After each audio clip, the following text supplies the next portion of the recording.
अभी अभी कुछ समय पूर्व की घटना है, तकरीबन 30-40 साल पुरानी घटना है। एक महानुभाव वंदना कर रहे थे सम्मेद शिखर की ग्रस्त पूरे परिवार के साथ। एकाएक उनको एहसास हुआ चंद प्रभु टोंक पर कि मेरी समाधि, मेरा अब जीवन ज़्यादा नहीं है। अब उन्होंने कहा कि मैं कैसे क्या करूं। उनके पुण्य देखो कितना है। उसी समय एक मुनि महाराज, संघ सहित आचार्य महाराज थे दूसरे संघ, वो वहाँ वंदना कर रहे थे। उनका वहाँ आना हुआ और उसको महसूस हुआ कि मेरी ज़िंदगी ज़्यादा नहीं है।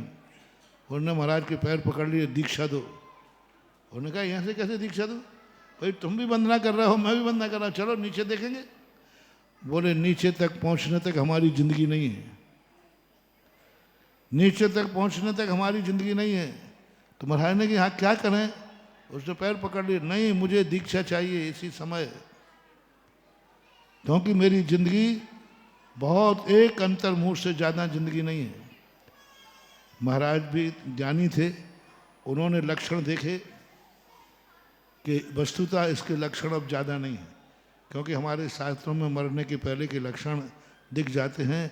रिष्ट समुच्चय नाम का एक ग्रंथ है, वो जिनको ज्ञान होता है, उन्होंने देखे तो सही में उसकी ज़िंदगी अब ज़्यादा शेष नहीं थी। कोई अटैक मटैक कुछ नहीं था, लेकिन लक्षण दिख रहे थे स्पष्ट, जो लक्षण होते हैं।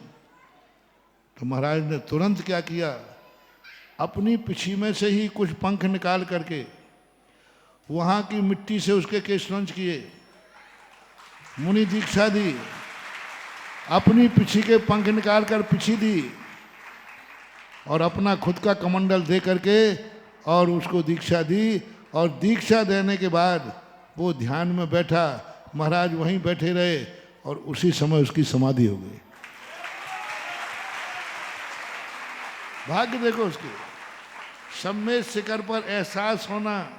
दुनिया में जब घबराहट होती मरने का, अरे डोरी लाओ जल्दी नीचे ले चले, और उसके भाव क्या हुए, मुझे दीक्षा चाहिए। और महाराज का मिल जाना, अरे 10-15 मिनट आगे पीछे हो जाए तो महाराज निकल जाते। एक साथ मिलना ये कैसा योग था।